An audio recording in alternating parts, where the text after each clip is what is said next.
Coming to you from the studios at the Illinois Rock and Roll Museum on Route 66, it's the Rock and Roll Chicago podcast. Rock and roll Chicago, rock and roll Chicago, my hometown. Well, I was born in the city, gonna rock the city, Chicago. Chicago rock and rollers are the best you're ever around. Hey, everybody, it's Ray the Roadie. And this week I am ecstatic, Mike. Ecstatic. Ecstatic, Wow. absolutely. Why? Yeah. Were you fingering an outlet or something? I don't know.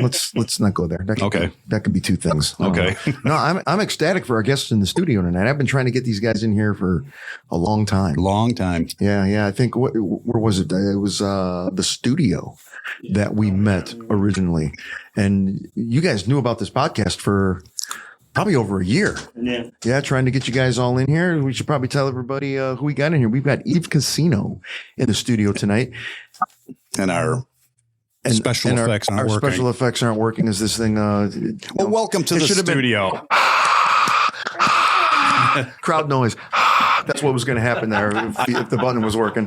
Yeah. My first question to get this thing going, where's Eve? See, we get this question all the time of like, what the hell does Eve Casino mean? And actually, the guy who invented the name is not here with us today. He's well alive. I think he's in New York or something. Okay, yeah. Thanks for clarifying that he's alive. You know, he's with us. He's not with us. Yeah, right. Not physically present. Right. I believe it was some sort of. He was watching Leaving Las Vegas one day and just came up with some song that he named Eve Casino, and we were changing the name up, and we just landed on that. I was like, "Oh, that sounds like a cool name. Jive with that, you know." Right. Well, why don't we back up and introduce yourselves? Tell everybody who you guys are, what you do in the band, and we'll start there. Do the kindergarten thing, like around the table. So my name is Haggy. I play bass and I do most of the vocals. And his name is Haggy. Yeah. That's not haggis. No, just that stuff's nasty. Yeah. Isn't Haggis a character from?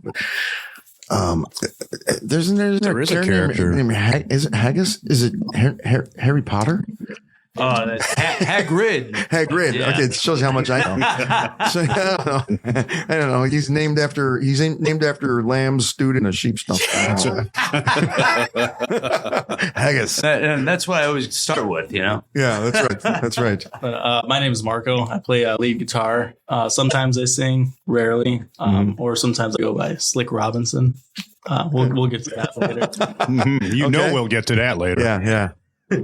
I'm Chris, and I play the drums. He plays the drums, and your singer is not present today. Is that what we're missing? Or? No, Sam does. He sings as well, but he also does rhythm. Gotcha. And keys. Gotcha. Okay. Writes as well. I'm sorry. Writes a lot. Yeah, me. Okay. Yeah, me and him kind of split writing duties. Right. Okay. Excellent. So you play bass and you write and everything, and that's pretty cool. So how did this whole thing come about? Who put this band together? The guy that moved to New York. Yeah. And I'm sick of this shit. I'm out of here. Yeah, it was me and him. We met on his birthday. We met on his birthday about 8 years ago. Mm-hmm. Between me and him, and started the band originally, something called The Influence. Yeah. Where'd you guys meet? Was it a musical situation? You guys hanging out at a bar somewhere? Not at all. Russian bathhouse or No, it was actually a massage parlor. It's funny. Yeah. It was fresh out of high school. We were at a house party. College. Yeah, fresh out of high school. No, I mean it was graduated college, 2018. That's when you came in. Yeah, you guys had just met at that point. No, we'd been playing a bit longer after that. That's what they told when me. I was 19. That's So, but we started the whole thing called The Influence. It was just me and him for a while. At one point, we were trying to get more people to play in the band with us. Before we had these guys with us, we had some guy come by from Craigslist, and that was an interesting experience. So we kind of stopped doing that and knew a couple friends in the area that were definitely interested in some music and figured we'd give everyone a shot. So I love a Craigslist story. It is so the Craigslist stories are just so creepy. It still amazes me that people find each other on Craigslist. I mean, if you look at Craigslist, it looks like it was written in DOS 40 years ago. Oh, yeah. It looks exactly the same as it when it first came out. Yeah, it's crazy. Sam knew Haggy in high school and knew that he had played cello for a while and figured he can learn bass, and started since then. And I was a self-taught musician, and this was my first band as well. Sam has been playing for a little bit, mostly classical on piano and stuff. And when we met, it was funny. It was I was in the basement of a house party, and one of our buddies was down there, and it was needed a ride. And Sam happened to go pick him up, and it was his birthday, so he was like, "Hey, man, you want to go smoke him out upstairs really quick?" And I was like, "Oh, you want to smoke some weed? For sure." So we went upstairs, and yeah, we've talked a little bit in the car and realized we'd start the band together, and it's been a lot of fun ever since. Yeah, but it wasn't this particular band. It was a different band. Well, it was just called The Influence, but Gotcha. it just turned into being Eve Casino. Okay. It was really just small, two guys hanging out in the. I still have a photo of when we were kind of dreaming of doing something about to this extent, and it finally happened. And once Aggie got in, we had our buddy Joe also come by. Joe Pristia, who is in Hawaii now studying botany. Also not with us right now. Right. And all leaving the state. I actually see Joe on Facebook a lot, and he is all over the place. Oh yeah, it looks like he's having a lot of fun. So it sounds like he's doing a good job out there. So I'm happy for him. And but it was a great time playing with him for the time being that it was, and helped us grow Eve Casino as a whole. And it was definitely a lot of fun. I'm happy with it. So you consider all these guys like still in the band? They're kind of on hiatus, or are you looking to rebuild it? How's that working? More so, I'd say Joe is a former member than anything else. He was our integral starting years. Where we wrote one album, 10 songs of them. Then say main members are obviously the three of us here, and then our buddy Sam as well. Right. Okay. And when did you join the band, Marco? So Joe is the original guitar player. When they actually had a full-fledged band, we're out playing shows. It was Haggy, Chris, Sam, who's not here, and Joe. That was the original lineup. And then Sam and I had played in an alternative band. We were touring together and stuff. And I was singing and playing guitar in that band. And he said, "Hey, my buddy's going off to college, the Hawaii thing." And he was supposed to go to Germany or something. Yeah. Yeah. So basically, that's how that transpired. He left, and he's like, "Hey, can you come and replace him?" I was like, "For sure." Right. So then we all started playing together, and then Sam's still in the band. He's just, he travels a lot for work now. Right. So he's just unfortunately not here today. Yeah. Yeah. I understand that. And, side note, they didn't bring guitars with them. I scolded them for that, for not bringing guitars to perform in the studio. So we'll have to get some sound bites and mix in a whole bit. That's right. But he's being modest. I mean, the first time I saw Marco play guitar, he's like buttered silk, which is the name of his next project. By the way. That's what I heard. Yeah. Buttered silk. Buttered slick. Don't get me started. That's going to go this entire podcast. We got to write down all of the names we come up with this whole time. No, serious. He's a fantastic guitar player. Thank you. That's very kind. He really is. So, I mean, that's kind of a segue into what's this? What do they call you? Slick Ricky? What do they call you? That's my rap alter ego. There you go. Mine's Papa Squat. Papa Squat. There you go. If I get my rap side project is Papa Squat. So I don't know if many people know this story because the video is, I don't know if we ever actually posted this. So a long time ago, we played a show. It was in a shed. And it was, it was so hot. It was like the middle of July or whatever. But anyways, we hired somebody to come through. It was more of a barn, all right? I feel like shed has a different connotation, That's true. But anyways, this guy comes and films and takes photos and stuff. And, he put the whole video together, synced all the audio for us. It was cool.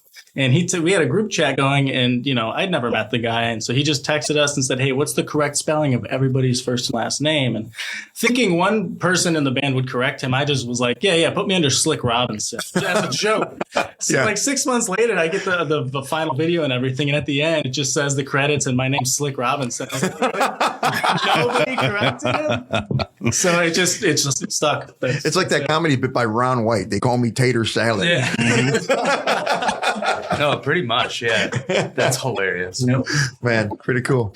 So you were the third person that joined the band. Yeah. On bass, and Yep. that became the core. I had played bass. I'm now a teacher at this place now, School Rock in Mokina. Yeah. Okay. But I was playing bass a little bit there because I had started with cello as a child, and they just needed some bass players, as bands usually do. So I picked it up there, and then. Yeah. His old man is a bass player as well and had a bunch of equipment. So I was like, Well, I mean, yeah, if you got the equipment, I'm down to come overhang, you know? Right. Yeah, that was definitely the best part about the early days is just being able to have access to all that equipment. Yeah. It's been a while. It's been a while since I heard you guys, but I remember you've got a pretty good groove. No, I appreciate You're it. kind of funky. Oh, yeah. I remember. Definitely try to keep the funk, you know? Yeah. It's because, like I said, it's been a while ago, but I remember the first time I heard you guys, I immediately thought like Spin Doctors. That kind of a feel or sound.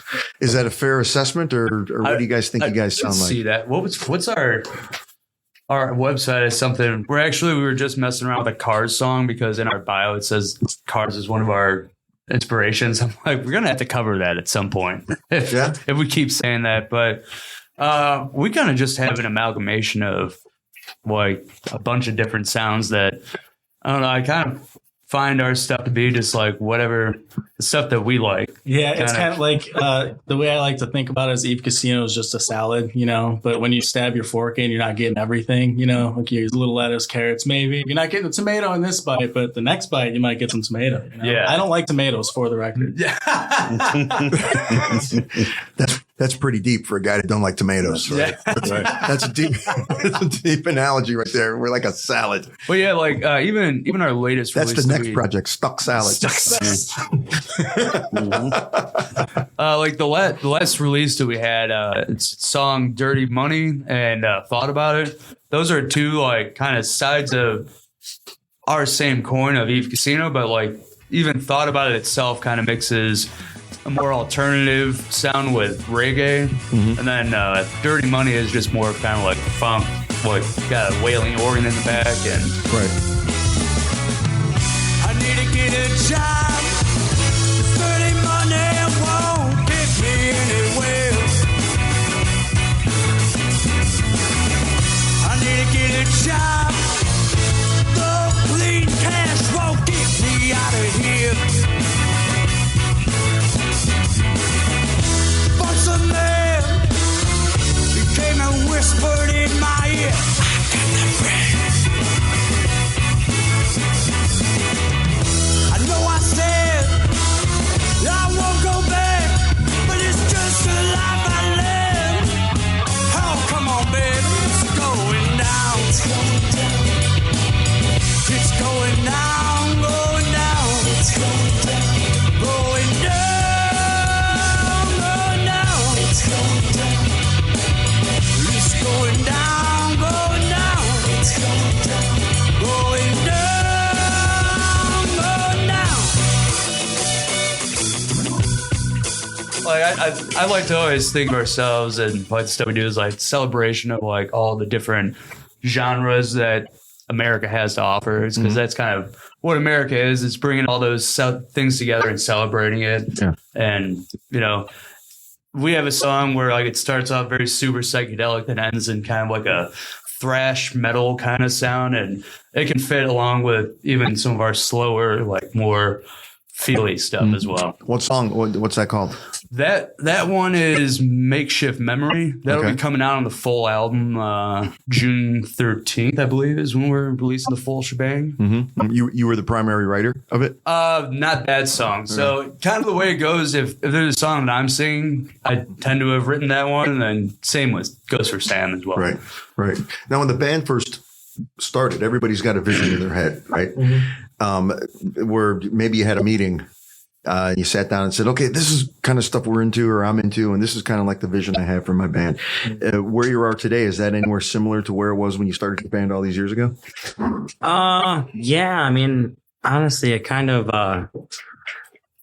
gotten, definitely a lot better and bigger sense from what I've imagined before. You know, it's definitely working its way to being a ton of fun. I mean, it's exactly what I pictured. A lot of the songs, thanks to Marco and Sam for mixing them all, have done a great job of putting the vision into reality, and what we're actually looking for out of this. So, I mean, it's the sounds are exactly what we want. Everything is definitely picked individually because we're, in the band actually editing our own stuff. So it definitely makes it become more of a reality, but it's, yeah, sure. I was going to ask, so you guys are doing your own engineering. You're pretty much putting together your own recordings and the whole bit. Yeah. Who's got the studio?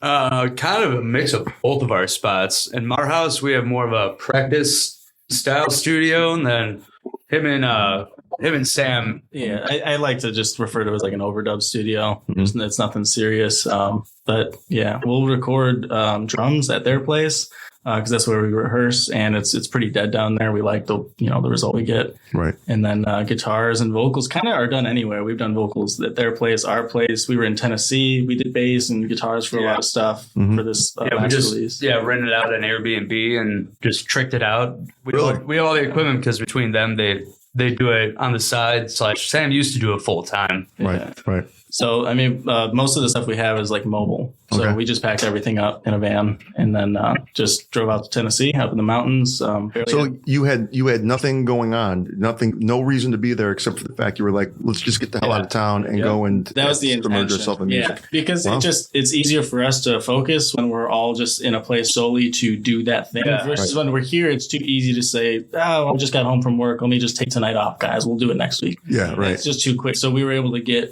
like the meat and potatoes of all the songs done for the album in it was like 10 days or something. Yeah, something like that. He, busted his butt. I don't know if we're allowed to swear, but you can say whatever the hell you want. This is a podcast. Yeah. yeah. In fact, if people don't swear enough, we throw a few in.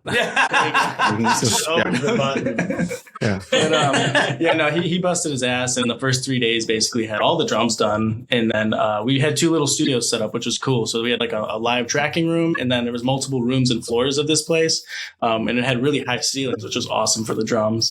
And I set up a little bit in like a different room, and then he would come in and record bass while the other guys were doing live tracking stuff still. So we kind of were just constantly keeping the cycle going. So at all times there was something being done, and we had a jacuzzi, which was nice. We did have a jacuzzi as well. Oh wow! there was this arcade pinball machine there that like we ended up getting the top 3 scores on it, and you can only put 3 letters. So we had Eve, Cass, And if we may not have got as much work done, it was because of that. But goddamn, I was not going to leave that place without us having the fucking high scores on that on the pinball machine. Oh yeah. After I finished my song, I have everything we needed in 3 days. I spent the rest of the time in the jacuzzi pretty hammered. Yeah. Gave me a break, so it was nice. Yeah, no, absolutely. So you guys are done with me? See ya. Yeah.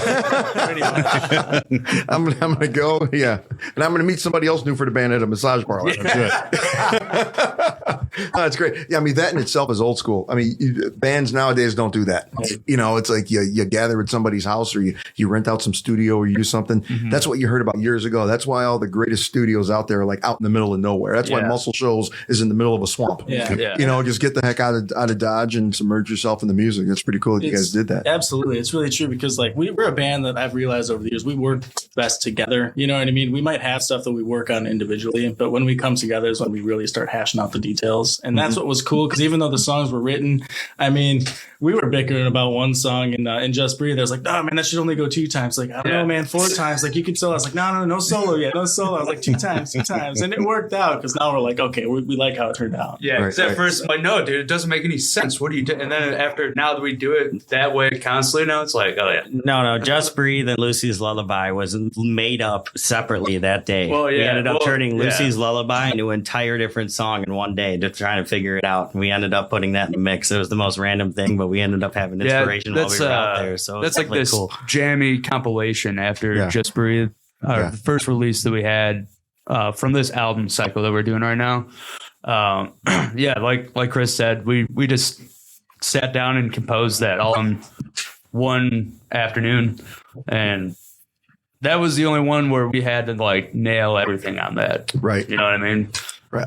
Again, old school. I mean, that's the way it used to be done. And bands would go in and record a song, and then they'd have to spend the next month rehearsing it to play it live. Yeah. Right. Yeah. No, exactly. Right. Yeah. Right. Exactly. Yeah. No, that's way. That's pretty cool. I can't believe you guys are actually doing that. It's kind of it's an older, more mature mentality. You guys are young guys. There's another part of it to me because I do a lot of recording on the side, and with modern technology, it's so common just to kind of come in for a short period of time, leave, and back and forth, and then eventually the song gets done. But for us, this felt like an era was being completed. Like we can kind of put a wrap on that. Like, awesome. This was the last 12 months or whatever of us writing and composing stuff. And then once we left Tennessee, to me at least, it felt like, okay, now we have a fresh slate again. Right. You know what I mean? Mm-hmm. Like, not that we stopped writing or anything, but it's like, okay, that chapter of Eve Casino is kind of, it's good. We can move on. Yeah, because we were actually so excited about Dirty Money and thought about the ones that we just released. I was talking about earlier. We were so excited about those when we wrote them. We're like, this should probably be on the album, right?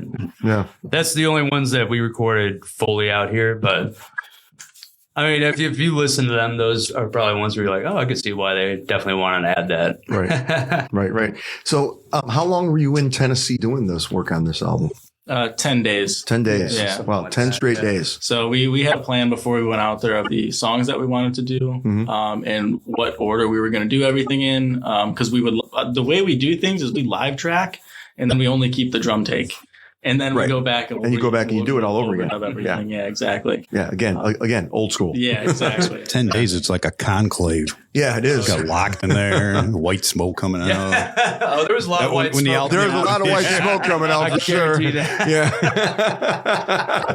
When the album's done, the smoke comes out white. Yeah, it wasn't incense, that's for sure. Yeah. The best. Yeah, it was in the. Oh, sorry. No. Continue. I was gonna say one of the best parts was in the middle of nowhere. So we just kind of like the first couple days we were like, all right, let's kind of like walk it a little easy, and then we're like, there's no one around here. Yeah. Like our driveway was, not even joking, like 40 degrees or something like that to get up to the house, and there wasn't a soul around. It was awesome. Wow, just like one cabin or one house or whatever. There was a couple cabins around, but there were summer homes, and it was February or something like that. So oh wow. You're in the mountains in February. Yeah, nobody's going to be there. It was actually really nice out. There was no any weather, anything like that. Yeah. And it was relieving to be in the jacuzzi. I'm imagining the owner of the Airbnb. They come back there. What the? Oh my God! I got to fumigate this place. What the heck's going on here? We were polite. We stepped outside. Okay. Yeah. It smells like weed, feet, and ass in here. What are we going to do now? Hey, that's his next album, actually.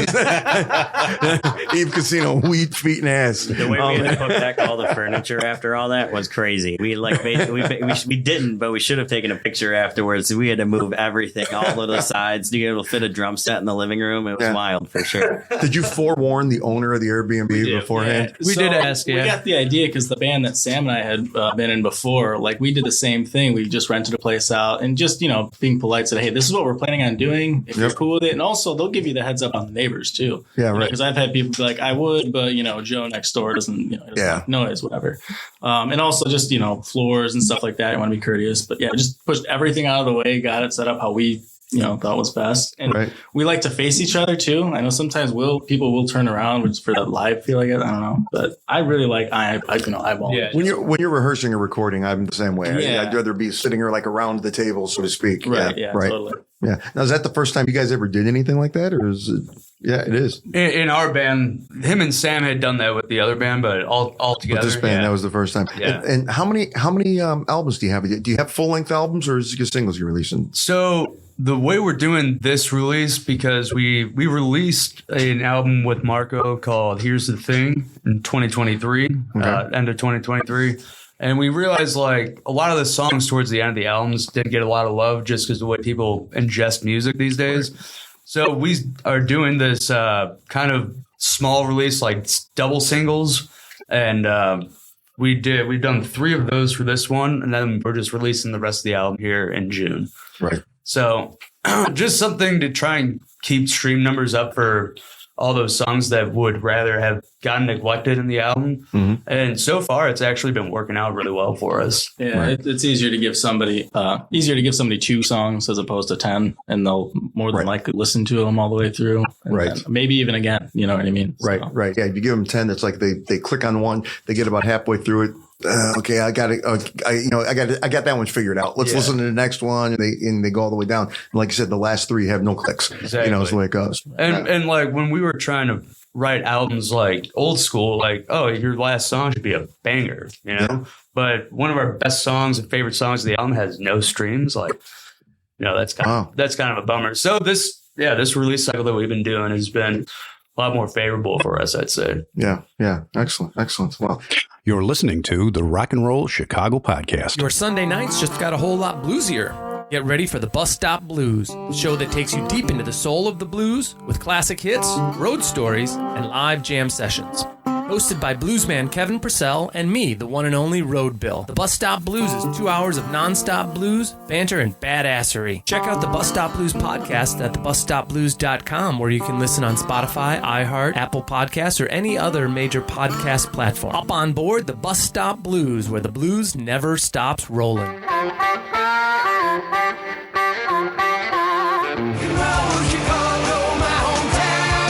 Hey, everybody, it's Ray the Roadie. And this is Hollywood Mike of the Rock and Roll Chicago podcast.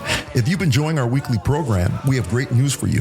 Just tune in to Road to Rock Radio on Mondays at 7 p.m. Central Time, and you can hear a rebroadcast of one of our past episodes. Then again on Thursdays at 7 p.m., you can hear our most current episode brought to you by the Illinois Rock and Roll Museum on Route 66. So go to roadtorock.org, scroll down, and click on Radio Station. That'll bring you to the Road to Rock Radio, a station committed entirely to the great music from Illinois, from Chicago blues born on Maxwell Street to today's rock and roll and everything in between. 24/7, all music with its roots in Illinois. So with everybody kind of spread out all over the place, are you guys playing live shows at all? Yeah. Yeah, we got another one coming up here in June. That's going to be our album release. Okay.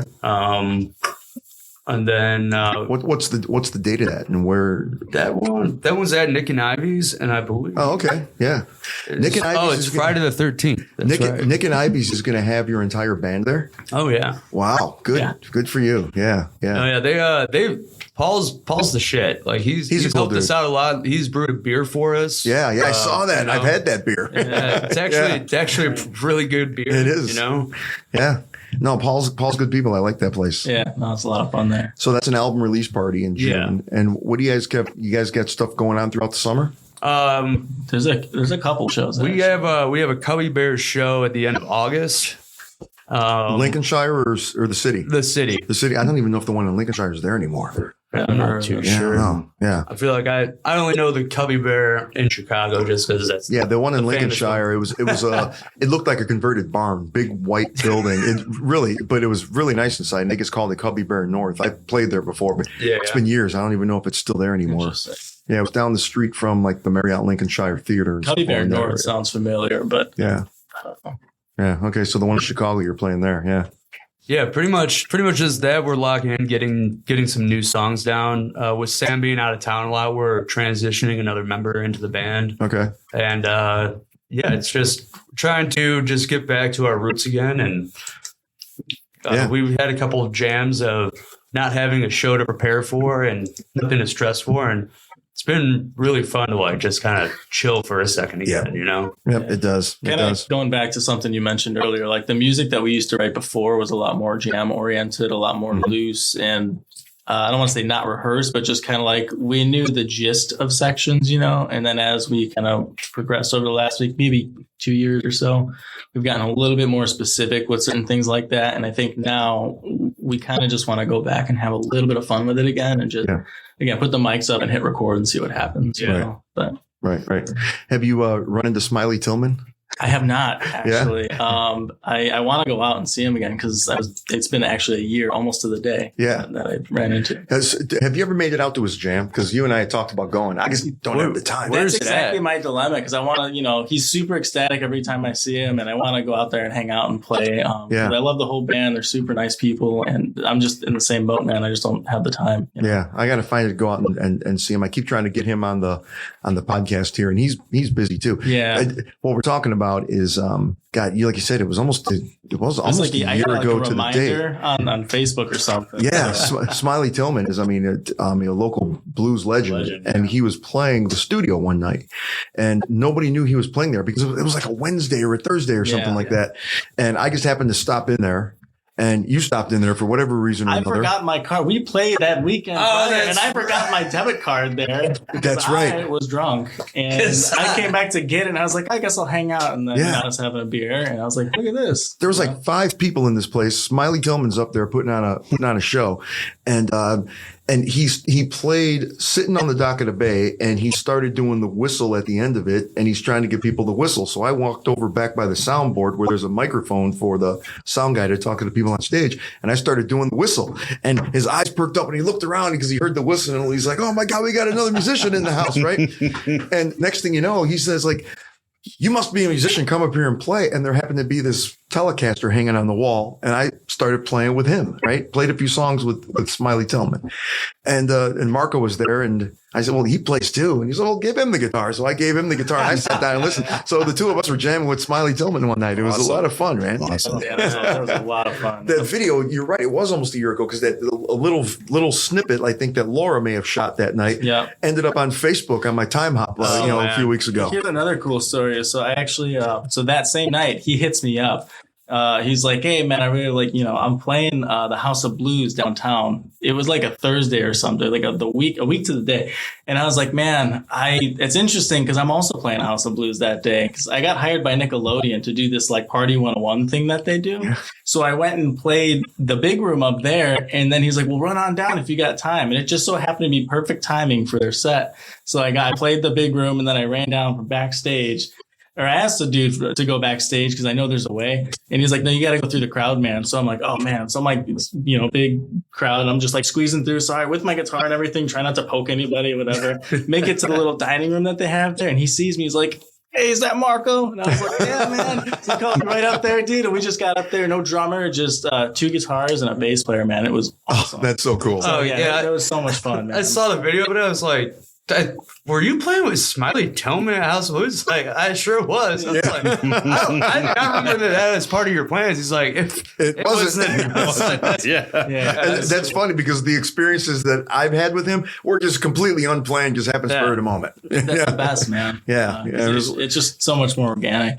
He's such a teacher too. I mean, he really is. You play differently standing on stage with this guy. For sure. He just brings you just like down and mellow. It's great. It was a good time, man. I appreciate that. Yeah, that's what I always felt about those open jams that you guys had on Sundays, like just with like Herman Hines and God rest his soul. God rest his soul. Yeah. And like him and Smiley, they both had one day where they were just like shooting, like they were just one-liners, but they were just spitting knowledge. And I was like, I wish I had a notebook so I could just write this down and like keep it in my head because it was just like, it was one of those beautiful nights, Yeah, right. It is so great. We are so fortunate in this area to have, guys that are so deeply rooted in what I call roots music, not necessarily blues, but Americana and stuff like that. And when these guys just want to share their knowledge, I mean, some of these guys toured all their lives. Maybe they were married at one point in time. Maybe they weren't. Maybe they have kids. Maybe they don't, but their kids are all grown up and out of the house. And they see a bunch of guys. They're just like, I'm going to produce some musical children and pass on that knowledge. I mean, you guys I'm probably old enough to be your father, but these guys are in 70s, 80s, some of them in their 90s. They look at me like a kid. And I mean, hey, kid, come over here. Let me show you what, it's so cool to talk to those guys, man. Absolutely. And I'll tell you what, it shows in your music because I love your music. I enjoyed watching you guys a few times when I saw you guys. Really, I needed to have you guys. I wish you had a guitar to play in the studio here, but we'll have to have Paulie pull some of this stuff down and put some sound bites. Yeah, we got a bunch of stuff on MP3s up there. So yeah, excellent.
I'll tell you what. How can people find you guys?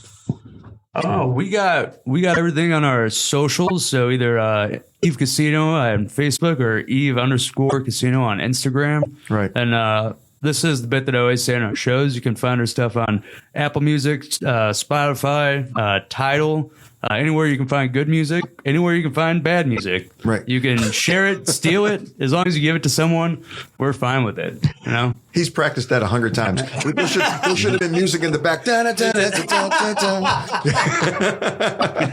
was great. Like the Empire Carpet Man. But wait, there's more. Yeah. If you call now for the next 15 minutes, Yeah. How did they know if you called within 15 minutes of that commercial airing? because there's always a little timer ticking there? down. There's a little, Yeah. but it's always the same timer. So, any parting words of wisdom you want to give out to anybody? Something that people should know about Eve Casino before we get out of here? Speaking words of wisdom, let it be. Let it be. Just let it be. Just everybody keep playing, man. You know, follow your passions, follow your dreams. Yeah. And you work hard enough, they just might come true. Yeah. So definitely keep on keeping on, you know? Yeah. Absolutely. Anyone else?